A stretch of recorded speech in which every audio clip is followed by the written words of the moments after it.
Hi, this is Chris of Magoosh, and today I got something fun for you. It's vocabulary games. Vocabulary games. Now, before you get too excited, let me just preface this by saying these aren't the type of fun games that you're going to call your friends up. Hey, I found out this really cool new vocab game from that dude at Magoosh. Want to come on over? Sure, I'll come over right now.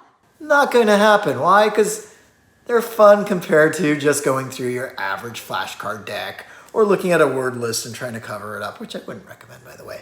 But in both cases, it's way more fun than that. And so I have 3 games for you today. The first one I call front to end. How this works: dip into that flashcard deck. Let's say we pick out a word, and the word we pick out is amiable, very friendly, easy to get along with. Great. So that word ends in the letter E. So the way front to back works is you start with the word and then you look at the last letter of that word and you try to come up with another GRE word. So amiable ends in an E, enigmatic, and then enigmatic ends in a C. Then I come up with curtail, and then a word that begins with L. And I see how many I can do in 1 minute. So I time myself, or you should time yourself. Now, this isn't that easy to do, so maybe you want to give yourself 2 minutes, but just give yourself some time limit and start keeping track of how many you can get. As I said, I'm not going to call your friends over to do this because you might lose those friends, but this beats just sitting there with a deck of flashcards. Next game, same thing. Take a word, like, whoa, what's this word? Plethora. I just picked that out of my head. So plethora, how does that work, this game? Well, take each letter of the word, so P-L-E-T-H-O-R-A, plethora, some people say, which means a lot of something. And here you take the first letter, P, and then you try to come up with a GRE word. Okay, now that's great. It's kind of like the last one. But if you can come up with a GRE word for one of those letters that's a synonym, you get bonus points. So instead of getting just 1 point, you get 5 points. So let's try it out. Plethora, I'll try right now. P, plentiful.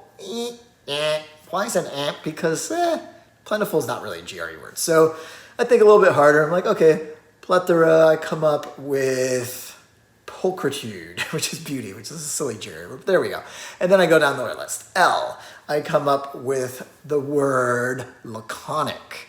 Now, none of these words are actually synonyms, but let's say we get to a letter and it's a synonym of plethora, which means a lot of. Then you would get 5 points for that word. So maybe you get to R, which is rife. I think of rife, there's a lot of something. It has a slightly negative connotation, but you don't need to be that strict. And so I would get 5 extra points for that. So that's the second game. Now, the third game is you take any 2 letters, and you can pick them at random, let's say like A, B, and you figure out how many words can you come up with, and of course GRE words, can you come up with that begin with those letters. So let me think of random letters. P and, no, we just did P with plethora. Let's do M. M and A. Ma. What GRE words do I know with ma? Maritime? Maybe. What about manifold, having a lot of something? Or what about martyrdom? So you can kind of think of words like that. And if that becomes too hard, you can just choose 1 letter and then see how many words you can come up with. What all of these games are doing is they're forcing you to really dig into your data bank of words and pull them out. And so it's not easy. It's not like an easy game where there's a word right in front of you and you have to like scramble the letters or something. It's just you actually have to think or generate that word. And that becomes very helpful because if that word is kind of loosely floating about in your head and isn't really in your long-term memory, this is one way to really cement it in there. And one thing you want to do, of course, as well is define the word. So if you say, oh, I know a great word, it's like, pulchritudinous. So what did that word mean again?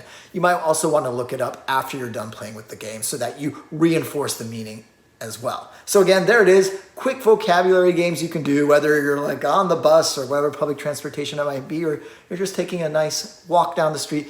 Doesn't matter. At least you're doing GRE vocab as you go, and you're not just sitting there with a deck of flashcards playing these games. But again, don't call up your friends because they might just hang up on you. Vocabulary games.